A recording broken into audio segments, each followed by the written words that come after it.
Nazywam się Marta Jagusztyn. Założyłam Fundację Lasy i Obywatele po to, żeby ludzie brali odpowiedzialność za lasy, które znajdują się w ich otoczeniu. W Polsce 80% lasów to lasy publiczne. W teorii polityka leśna powinna służyć dobru wspólnemu.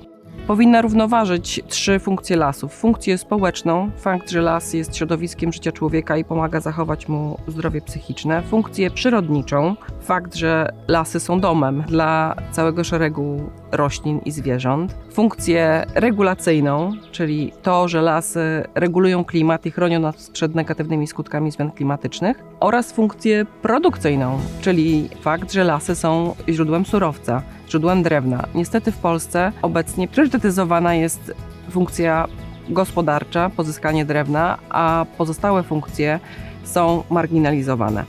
Jak to się stało, że pomimo tego, że w Polsce lasy są publiczne, polityka leśna nie odpowiada na zapotrzebowania społeczeństwa? W Polsce oddaliśmy kontrolę nad lasami jednej instytucji, Lasom Państwowym, które pomimo tego, że gospodarują tak istotnym dla nas wszystkich zasobem, pozostają de facto poza kontrolą społeczną i poza kontrolą polityczną.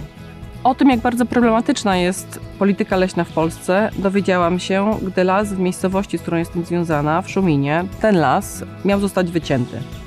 Wraz z lokalną społecznością zaczęliśmy dowiadywać się, w jaki sposób możemy mieć wpływ na to, co dzieje się z lokalnym lasem, bo w teorii taki wpływ powinniśmy mieć, tak mówi prawo.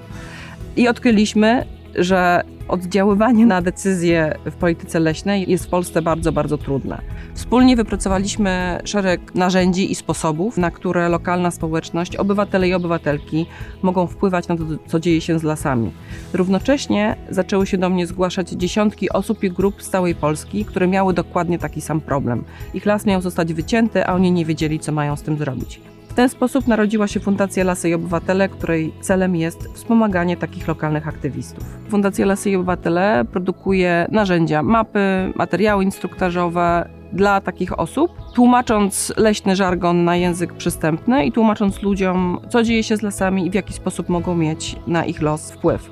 Równocześnie sieciujemy takie inicjatywy i próbujemy wpływać na politykę ogólnopolską, tak by polityka leśna w Polsce rzeczywiście realizowała potrzeby przyrody, ludzi i klimatu. Od czasu, gdy zaczęliśmy działalność, liczba lokalnych, obywatelskich inicjatyw leśnych szybko wzrasta. W 2019 roku zmapowaliśmy 30 takich inicjatyw w Polsce. Obecnie na prowadzonej przez nas mapie jest takich inicjatyw już 456. Rezultatem społecznej presji jest to, że problem polityki leśnej i gospodarki leśnej zauważyli politycy. W umowie koalicyjnej obecnie rządzących partii zapisano parę elementów istotnie zmieniających politykę leśną. Między innymi wyłączenie 20% najcenniejszych lasów z wycinek, zakaz spalania drewna w elektrowniach, jak i realną społeczną kontrolę nad lasami. Jeżeli chcesz chronić swój lokalny las, chcesz zaangażować się w systemowe zmiany polityki leśnej, chcesz po prostu działać dla lasu, znajdź naszą stronę internetową, poczytaj nasze materiały, obejrzyj nasze mapy i napisz do nas.